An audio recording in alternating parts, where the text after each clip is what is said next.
Now, let's talk of the different methods of replacing a missing tooth. Here are some of the removable kinds of dentures that we have. So there are two ways of replacing missing teeth. One is the removable kind of replacement, and another is the fixed kind of replacement, one that is fixed into the mouth.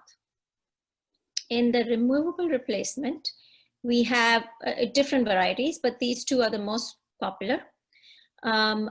This is what it's called a metal valplast combination, which is the inside would have this cast metal framework. This metal is actually cast; it's wax, and then they cast it in the furnace, etc.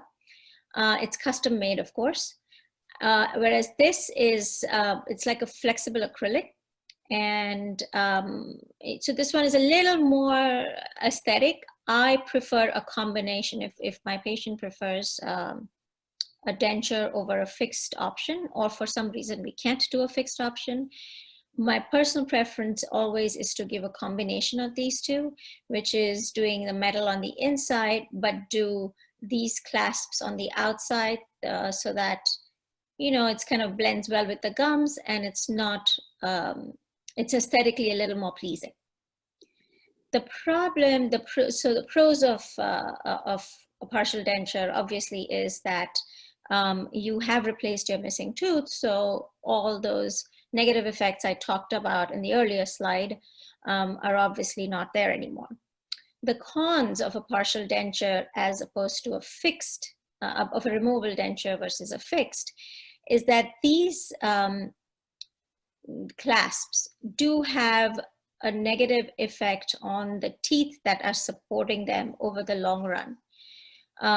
It's just simple rules of physics, because if the tooth replacing this, if the tooth here is taking all the load of, as you chew, this pressure kind of moves this denture in this direction, and along with that, the tooth also tends to move ever so slightly.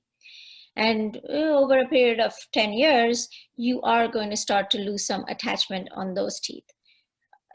Compared to not doing anything at all, of course, this is a much better option, but it does have somewhat of a negative impact on the teeth it is supporting, which is why when we do design partial dentures, we try and take as much support as possible from multiple teeth, not just one or two teeth.